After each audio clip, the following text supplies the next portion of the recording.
Assalamualaikum warahmatullahi wabarakatuh. Kami dari kelompok 1.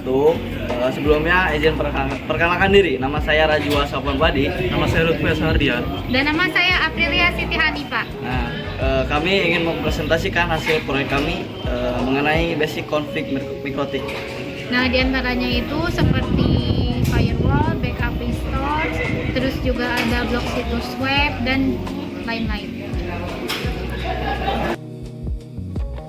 Baik, assalamualaikum warahmatullahi wabarakatuh. Halo, di sini saya Aprilia. Saya akan menjelaskan topologi yang ada di sini.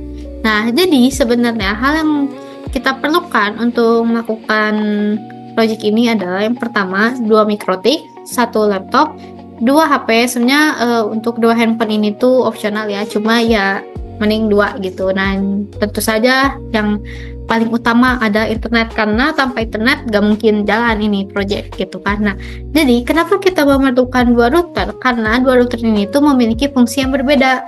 Nah, ada router 1 dan router 2, yang dimana router 1 ini tuh sebagai penghubung antara internet dan juga jembatan ke router 2. Nah, sedangkan router 2 ini tuh jembatan untuk penerima dari router 1 dan juga ke laptop.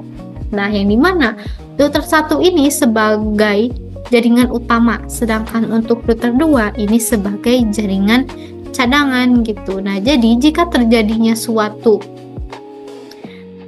kerusakan pada router pertama atau jaringan utama, maka yang akan membackup jaringan tersebut adalah oleh jaringan kedua gitu, sehingga saat kita melakukan browsing internet atau apapun itu tidak akan terjadi penghambat guys gitu. Begitu juga kepada handphone dan laptopnya gitu. Nah, lalu untuk melakukan basic config atau konfigurasi failover itu tuh dilakukan juga oleh router 2. Nah, sedangkan router 1 ini hanya melakukan backup dan restore begitu. Nah, setelah ini untuk bagian seperti penjelasan basic config, bandwidth, dan juga lain-lainnya itu akan dijelaskan oleh rekan saya dan juga saya selanjutnya.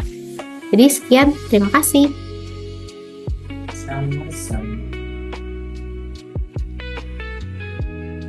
Assalamualaikum warahmatullahi wabarakatuh. Di sini saya ingin konfigurasi mikrotik dasar atau basic config mikrotik. Pengertian dulu ya teman-teman. Konfigurasi mikrotik dasar ini memproses atau mengatur parameter awal pada perangkat mikrotik agar bisa berfungsi sebagai router jaringan, meliputi pemberian IP address, pengaturan DNS, konfigurasi gateway, NAT, dan DHCP server agar perangkat lain bisa terhubung secara otomatis. Seringkali menggunakan aplikasi Winbox sebagai alat bantu utama seperti yang saya pakai ini untuk mengelola fitur jaringan seperti internet, LAN, dan WiFi secara efisien. Langsung saja kita ke konfigurasinya. Yang pertama kita ke identify dulu, kita ganti namanya, bebas ya teman-teman. Cuman di sini saya tetap menggunakan klien. Lanjut, di sini kita harusnya kita tambahin dulu teman-teman. New dulu tadi, langsung kasih nama admin 1. Nah, ini untuk interface langsung ke Ether 1, dan jangan lupa di enablekan ya teman-teman. Ini yang Ether 2 dan Ether 3 itu untuk klien. Harusnya kita teman-teman bisa tambahin pencet new, terus beri nama untuk jalur kliennya. Langsung kita ke DHCP client. Nah, ini DHCP client, pastikan statusnya bound ya teman-teman. Kita lanjut.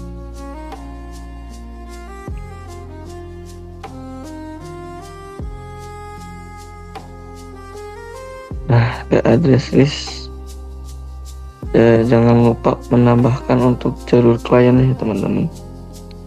Kalian bisa tambahkan new dan interface-nya sambungkan ke jalur klien. Ke DHCP klien. Nah, ini bisa tambahkan juga new, langsung tambahkan interface-nya ke jalur klien ya teman-teman.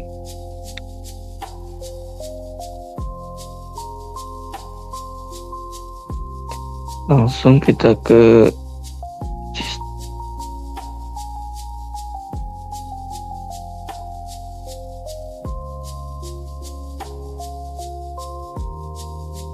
payroll, terus kita NAT,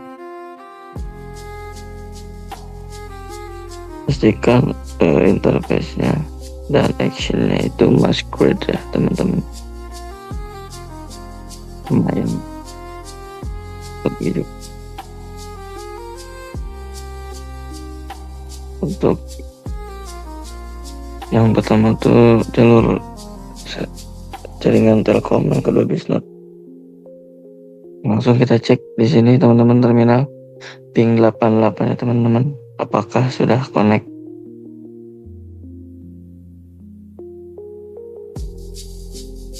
Nah, hasilnya teman-teman sudah menerima paket dari jaringannya teman-teman.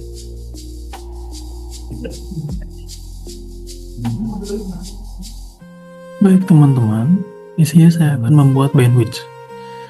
Bandwidth-nya kalian klik queues, lalu klik new, namanya diganti menjadi U. Saya akan menggantinya menjadi UAS. Targetnya diganti menjadi Ether 3. Target uploadnya saya ganti menjadi 10 MB. Target downloadnya menjadi 5 MB. Lalu apply, lalu OK. Di sini UAS-nya sudah muncul dan close. Kita akan tes menggunakan Google Chrome. Kita akan mencobanya menggunakan flash.com ya. Lalu kita skip aja menjadi sini. Nah, ternyata kita mendapatkannya 4,6 Mbps. Oke, teman-teman, sekian dari saya. Terima kasih.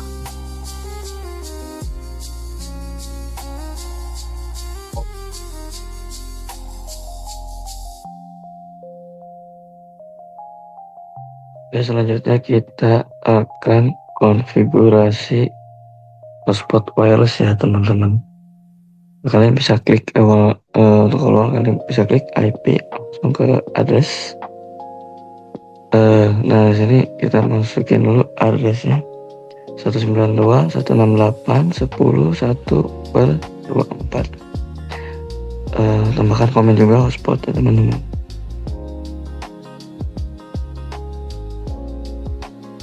Interface-nya kita pilih di WLAN 1 ya. Lanjut kita apply.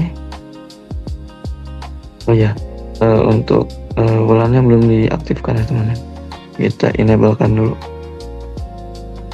untuk jalur wireless ya teman.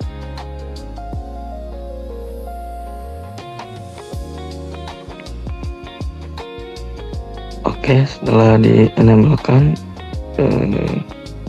kita lanjut ke hotspot. Langsung ke hotspot setup ya teman-teman. Ini kalian next aja sampai ketemu DNS name. DNS name ya teman-teman. Oke, di sini saya kasih nama uas.com.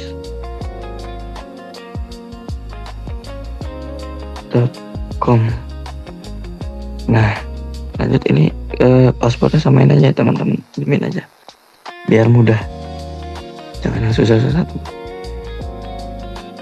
Lanjut kita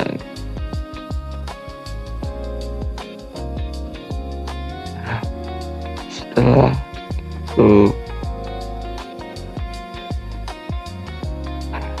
pasportnya sudah jadi, kita lanjut ke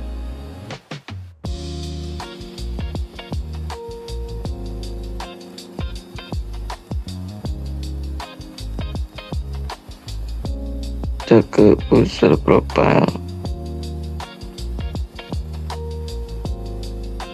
kita beri nama untuk dosennya teman-teman.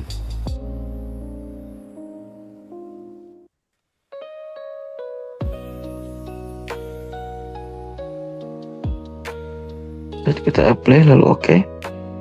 Tambahkan lagi untuk jalur mahasiswanya teman-teman.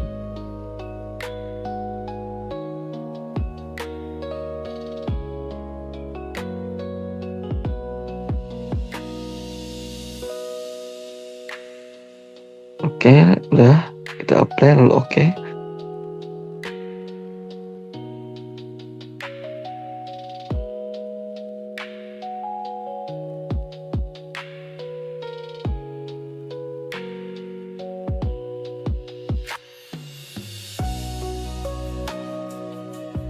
Untuk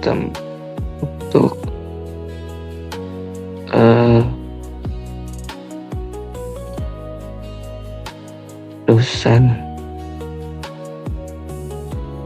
dan kita dosen 1, passwordnya sama passwordnya 12345 ya teman-teman, biar mudah saja.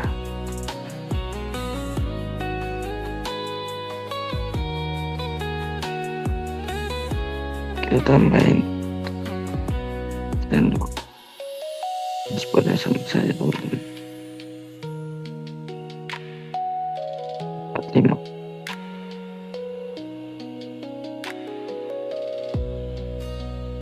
File send.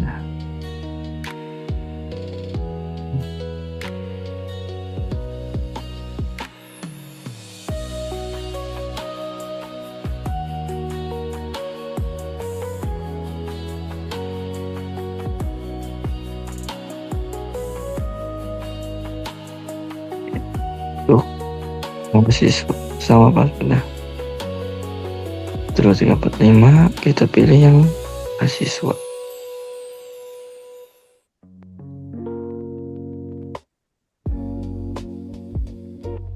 Ini mahasiswa 2.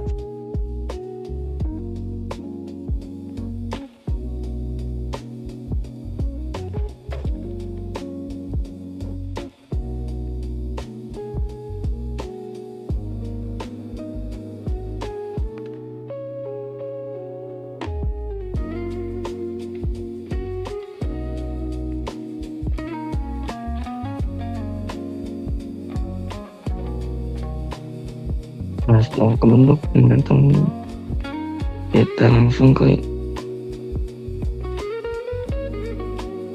paste. Dan kita pilih yang wireless laptop. Yang bahan 1 pastikan sudah enable the checklistnya teman. Tapi ini versionnya bridge.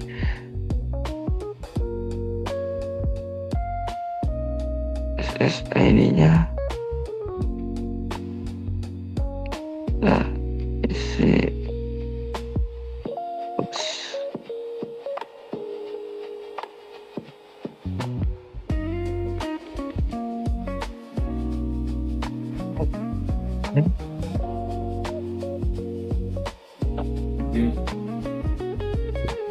Nah, baik teman-teman. Saya akan memblok YouTube menggunakan konten. Klik konten.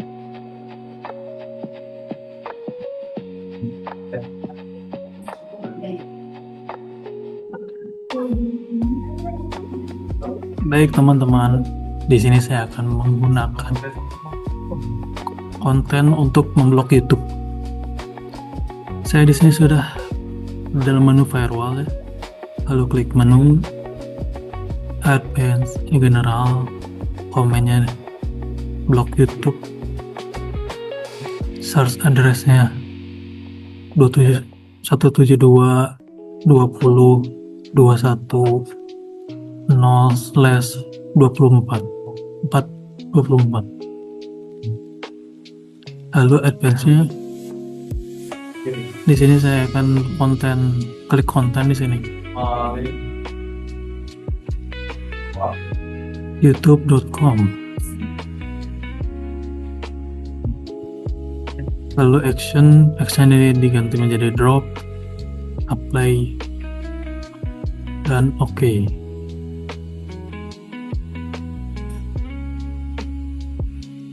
Di sini saya search youtube.com, muncul di sini YouTube-nya ternyata.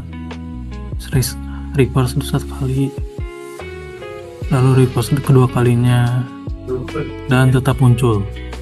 Kenapa kita tidak bisa memblok YouTube menggunakan konten?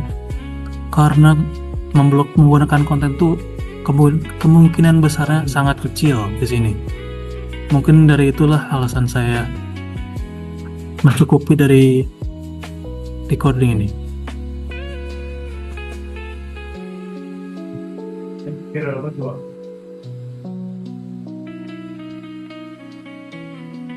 Nah teman-teman, sekarang saya akan menjelaskan tentang 7 layer protocol. 7 layer protocol ini adalah sebuah metode canggih untuk melakukan deep packet inspection atau pemeriksaan paket yang mendalam di dalam lapisan aplikasi model IOC. 7 layer protocol ini memungkinkan identifikasi dan kontrol traffic berdasarkan konten aplikasi.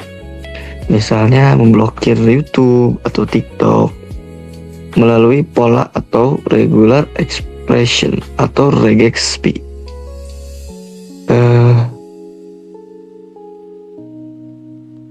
Oke teman-teman, kita lanjut aja ke konfigurasinya ya teman-teman. Yang pertama kita masuk ke IP, terus ke firewall. Langsung kita klik yang layer 7 protokol, lalu kita tuliskan komennya. Oh ya teman-teman, jadi di sini saya akan memblokir Webtik dan Kompas ya teman-teman. Kita masukkan komennya, blok web, detik, dan kompas.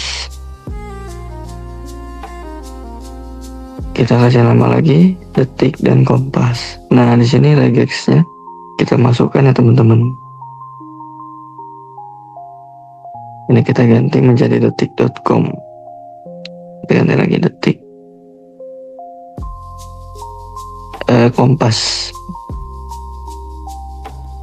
Nah ini kita bisa aja Instagram ya teman-teman.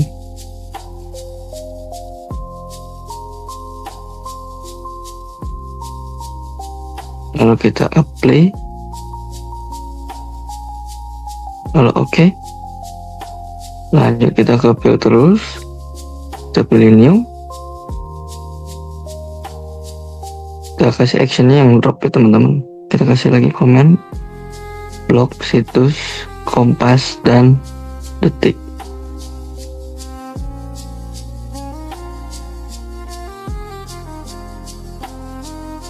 Kita kasih addressnya teman-teman.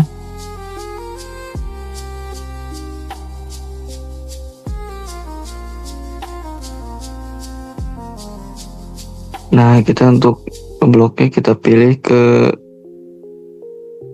jalur klien.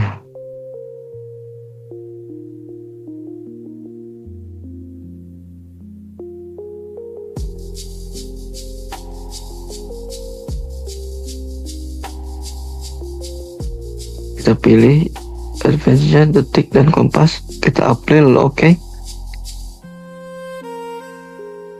Kita coba masuk situs detik ya teman-teman.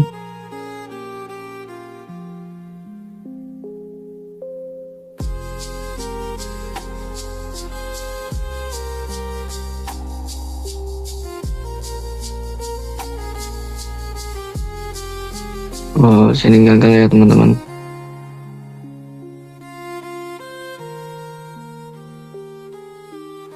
Sekali lagi detik.com.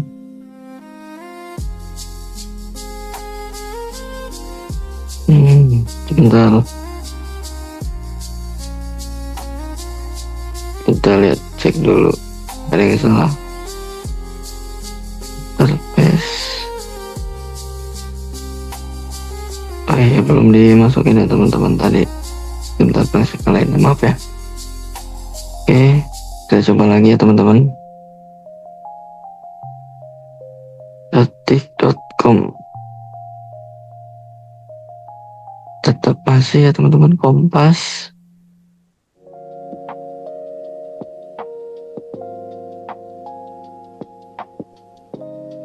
Ya.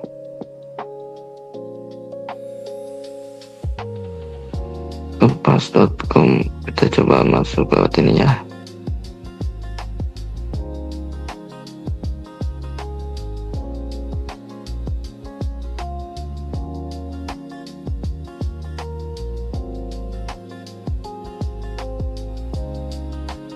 Oke, ternyata masih kurang bisa ya teman-teman untuk memblokir situs Kompas dan Detik.com. Memblokir situs Detik.com dan Kompas.com kurang efektif menggunakan 7-layer protokol. Kesalahannya mungkin ada di regexp-nya yang tidak tepat, atau situs Detik.com dan Kompas itu sudah memakai enkripsi HTTPS, jadi sulit untuk mendeteksinya, atau juga mikrotiknya yang lemah, yang tidak kurang support gitu ya. Jadi teman-teman, terima kasih.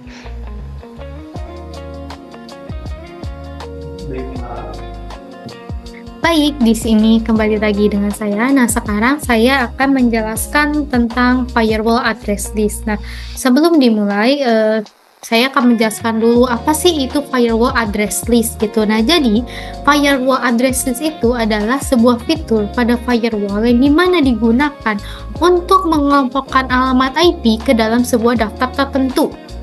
Lalu daftar tersebut dipakai sebagai acuan pada firewall gitu, lebih tepatnya acuan aturannya. Nah, jadi sebenarnya secara singkat, address list ini tuh sama dengan kumpulan IP yang diberi nama gitu. Nah, tujuannya itu ada mempermudah manajemen pada firewall. Yang kedua, membuat role menjadi lebih mudah dan efisien. Dan yang ketiga, bisa bersifat dinamis. Nah, sekarang saya akan mendemonstrasikan langkah-langkah firewall address list pada website Canva. Mari kita mulai.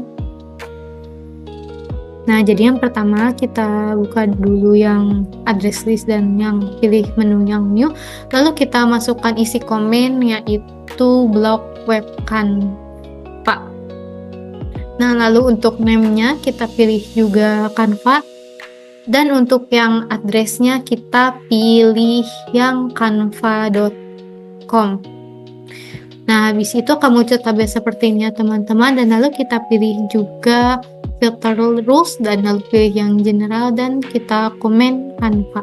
Nah, untuk yang address-nya itu masukin IP address ya, yang 172.20.21.0/24, dan untuk interface-nya itu kita pilih yang internet 3 atau yang client ya teman-teman.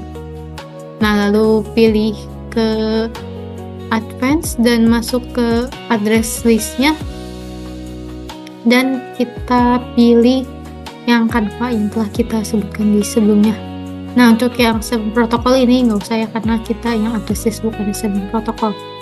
Nah, habis ini kita buka action dan kita pilih yang drop, lalu di apply dan oke. Nah, ini hasil tabelnya ya, dan sekarang kita akan mulai uji coba melihat hasilnya apakah berhasil atau tidak. Nah, seperti yang dilihat, nah, belum berhasil ya teman-teman. Kita diberi kesempatan untuk mencoba sebanyak 3 kali. Nah, kita coba lagi dan masih belum juga nih teman-teman. Ini yang terakhir ya, dan ternyata belum juga. Nah, jadi disclaimer dulu ya, ini tuh sebenarnya udah benar secara konfigurasi, tapi ada beberapa faktor yang bisa membuat ini gagal.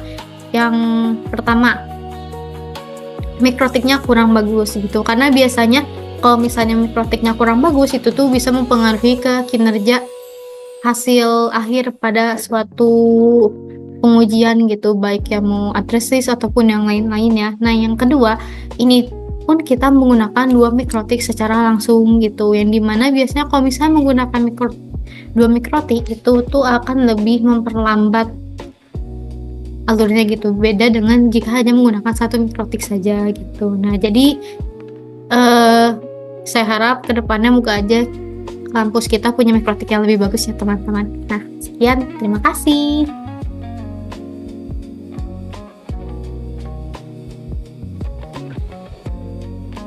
Baik, kembali lagi dengan saya. Di sini saya akan menjelaskan apa itu failover. Nah, jadi failover adalah mekanisme peralihan otomatis dari sistem atau jalur utama ke sistem jalur cadangan, yang dimana jika terjadinya gangguan atau kegagalan, maka layanan tetap bisa berjalan dengan baik gitu, atau dengan sedikitnya downtime gitu. Jadi sebenarnya mah secara bahasa sederhana itu agar biar gak tiba-tiba lemot gitu, jadi bisa mengurangi lemotnya tersebut gitu. Nah, jadi untuk tujuannya pun yaitu untuk menjaga ketersediaan layanan atau high availability, menghindari downtime atau koneksi perangkat utama bermasalah, dan juga meningkatkan keandalan jaringan sistem. Nah, sekarang di sini kita akan mulai melakukan demonstrasi terhadap failover. Nah, yang pertama kita buka IP, lalu kita pilih menu yang root. Gimana ya router ini? Nah, setelah itu setelah kita buka yang routernya, ini tuh sebenarnya kan kita udah bikin ya gitu. Nah, bisa dilihat ini adalah untuk ESP1 dan ESP2. Nah, ini yang pertama untuk buat ESP1 bisa dilihat ini ada IP gateway-nya yang 192.168.331, dan untuk distance-nya itu hanya 1. Nah, kita cek yang ESP2. Nah, ini yang ESP2. Nah, bedanya yang jaringan utama dengan jaringan kedua, ini jaringan yang kedua ya teman-teman. Gateway-nya sama sih, cuma beda di belakangnya. Nah, tapi distance-nya itu hanya cuma 2. Nah, sekarang akan kita uji coba nih apakah akan bisa atau enggak. Jadi kita buka komennya terlebih dahulu gitu, dan kita uji coba dengan klik ping 888. Nah, seperti yang dilihat ini hasilnya belum ada ya, masih agak down, masih, dan ini udah mulai ada jaringannya gitu setelah masuk gitu. Nah, ini kita masih menggunakan router yang utama gitu, yang ESP1. Nah, untuk ngelihat apa yang kenapa bisa ESP1 yang jalan itu karena kalau yang mati itu otomatis warna biru. Nah, sekarang dicabutkan yang pertamanya, dan ini yang kedua masih time out tuh, dan ternyata masih tetap berhasil nih teman-teman gitu, seperti yang bisa dilihat ya, mulai jalan kembali. Nah, sekarang kita akan uji coba apakah jika dipasang kembali dan menjadi gunakan router utama, apakah akan tetap berjalan dengan baik. Nah, masih time out, dan ya akhirnya pun kembali normal juga dan menjadi ke router yang utama. Jadi seperti itu intinya tuh, sebenarnya tuh failover ini untuk mengurangi downtime itu sendiri. Sekian, terima kasih.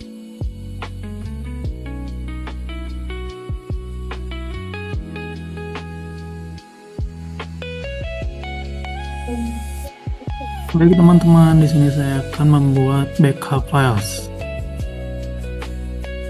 Kalian mengklik backup files, di sini filesnya diklik ya teman-teman, lalu konfigurator backupnya diklik, diisi namanya dengan UAS, lalu password diisi juga ya teman-teman, lalu klik backup. Nah, UAS backupnya sudah muncul di sini. Jika kalian pengen merestore-nya, kalian klik restore backup files, lalu pilih backup UAS, klik restore, tapi di sini saya akan mengcancelnya.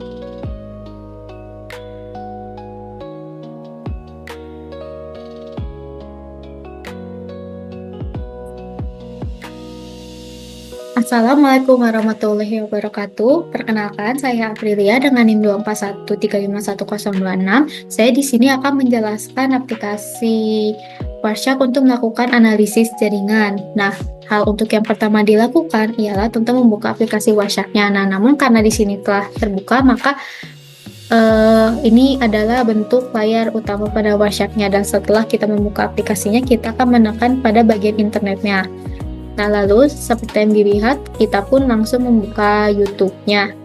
Nah, kita tunggu YouTube ini berjalan selama sekitar kurang lebih 1 menit. Nah, kan ini ada iklan ya, kita lewatin aja agar lebih mempercepat waktu. Nah, teman-teman, apa sih fungsi dari Warshak untuk melakukan analisis jaringan ini?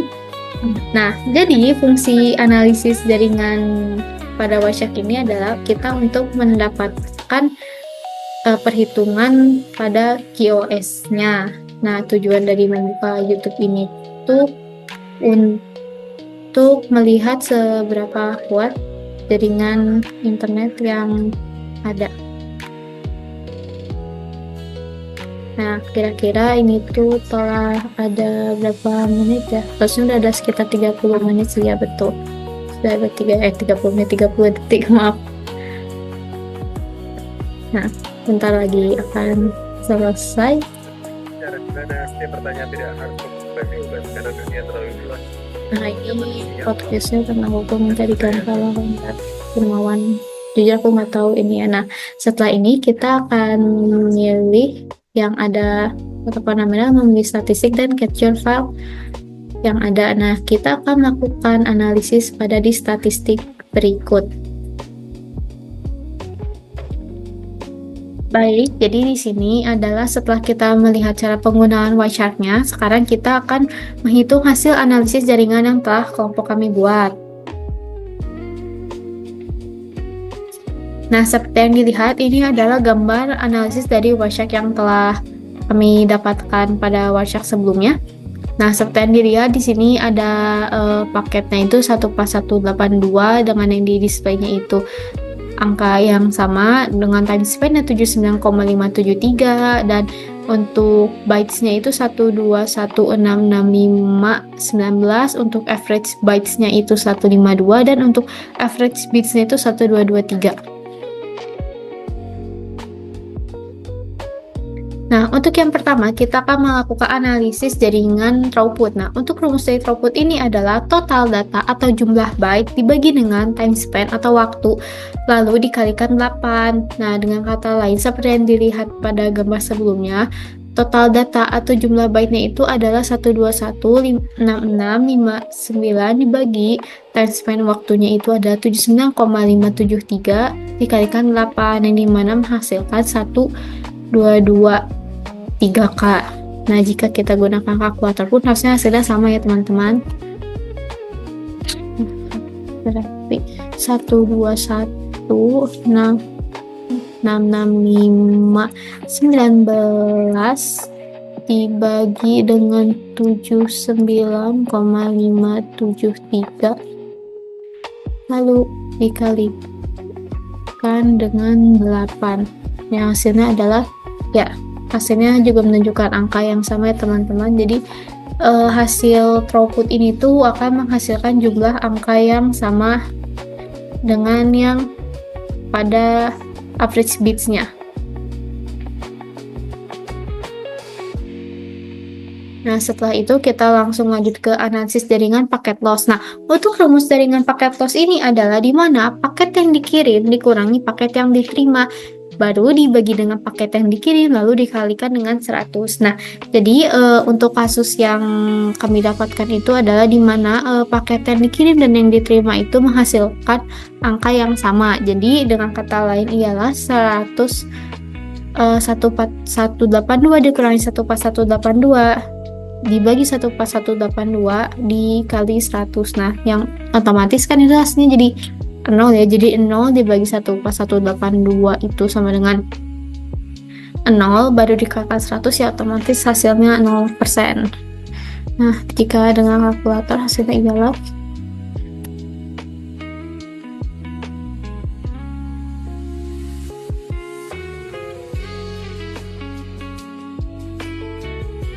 baru dikalikan dengan 100 dan hasilnya pun akan 0%. Nah, lanjut. Nah, jadi teman-teman, ini adalah hasil analisis perhitungan yang kami dapat ya. Nah, dari gambar ini tuh termaksud tabel kategori throughput dan paket loss ya. Nah, yang pertama ada di throughput. Nah, jadi throughput itu terbagi menjadi 5 kategori. Yang pertama itu ada bad, yang kedua itu ada poor, yang ketiga itu ada fair, yang keempat itu ada good, dan yang terakhir itu ada excellent. Dan dimana untuk yang bad itu throughputnya dari sekitar 0 sampai 338 dengan indeksnya 0. Sedangkan untuk yang poor itu dari 338 sampai 700. Nah, untuk indeksnya itu 1. Dan untuk yang fair atau cukup itu dari 700 hingga 1200. Nah, sedangkan dengan indeksnya 2. Nah, kalau misalnya yang good atau baik itu tuh dari 1200 hingga 2,1.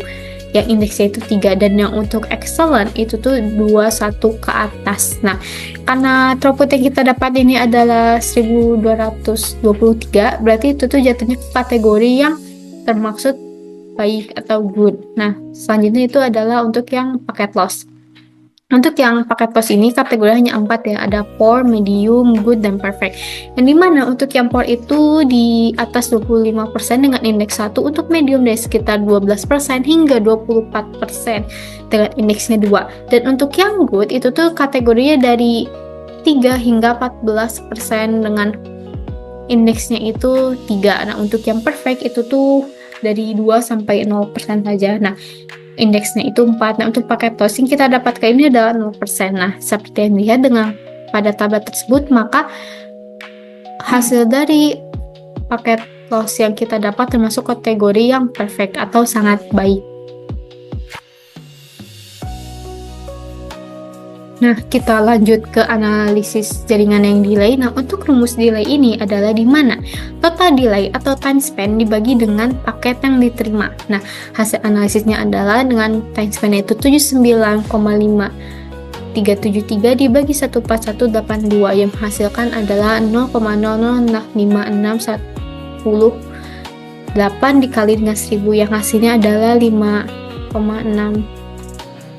Nah, jika pakai kalkulator hasilnya adalah rumusnya sama ya teman-teman, 79,573 dibagi 14182 dan kita kalikan dengan 1000.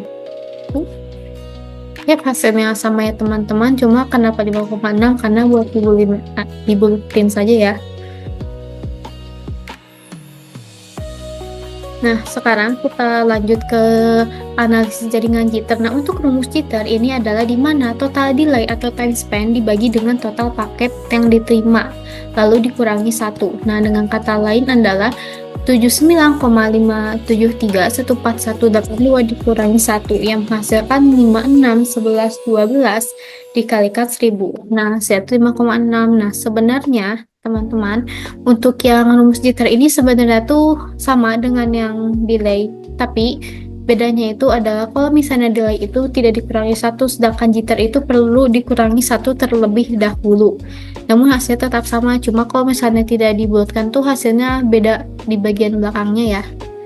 Nah, jika kita pakai kalkulator ialah 79,573 dibagi 14181 kan dikurangi 1 ya, jadi otomatis 14181 sama dengan hasilnya kan beda tuh. Nah, di belakangnya, nah baru dikalikan dengan 1000 yang hasilnya pun otomatis berbeda, cuma kalau dibulatkan hasilnya ya 5,6 seperti itu. Nah, ini adalah analisis perhitungan pada tabelnya. Di sini ada kategori yang delay dan juga kategori yang jitter. Nah, untuk yang kategori delay ini ada 4 kategori ya, dari poor, medium, good, dan perfect. Untuk yang poor itu tuh kategorinya di atas 450 dengan indeks 1. Untuk medium atau cukup itu dari 300 hingga 450. Untuk indeksnya 2, sedangkan untuk yang good itu tuh dari 150 hingga 300 dengan indeks 3. Nah, untuk yang perfect itu tuh di bawah 150 dengan indeksnya 4. Nah, yang kita dapatkan adalah 5,6 seperti yang dilihat dengan pada tabel di atas. Maka di nilai yang kita dapat ini termasuk dengan kategori yang good atau baik. Nah, lanjut ke kategori yang jitter. Nah, untuk yang jitter ini apa sih, sama kayak delay terbaginya menjadi 4. Yang pertama ada yang poor, ada yang medium, ada yang good, dan juga ada yang perfect. Nah, bedanya kalau di jitter ini yang poor itu dimulai dari 125 hingga 225 dengan indeks 1, lalu yang medium dari 75 hingga 125 dengan indeks 2, untuk yang good itu dari 0 sampai 75, dan yang perfect itu hanya 0 saja dengan indeks 4. Nah, karena hasilnya ini kita dapatkan ada 5,6, maka jitter yang kita dapatkan ini termasuk pada kategori yang baik. Nah, itu dia sekian dari saya untuk bagian analisis jaringan dalam perhitungan Warshak QoS. Terima kasih. Sekian dari kelompok kami. Mohon maaf apabila ada kesalahan dari kelompok kami. Wassalamualaikum warahmatullahi wabarakatuh.